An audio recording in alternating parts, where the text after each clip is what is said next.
This is a tale about Wonhyo, a prominent figure in Korean Buddhist history. As a humble monk, he embarked on a pilgrimage to Tang, China.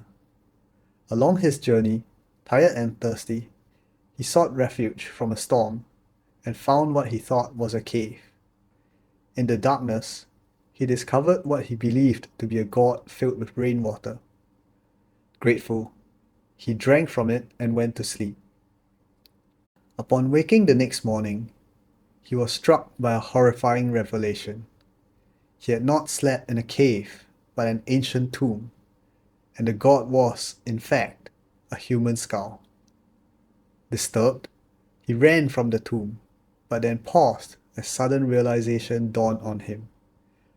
Nothing had changed, except his perception. The skull and the tomb were always as they were. It was his perception that had painted them as good or bad. This profound insight forever changed Wonhyo's perspective, leading him to understand that our labels of good or bad stem from individual perception, not the inherent nature of things.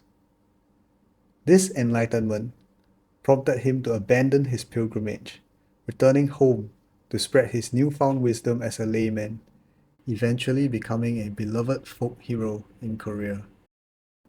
Wonhyo's story offers a powerful lesson about the transformative power of the human mind. Our perceptions are influenced by our experiences and our teachings. When we learn to see the world without judgment and preconceived notions, we realize that everything is one and there are no distinctions or differences between people or objects.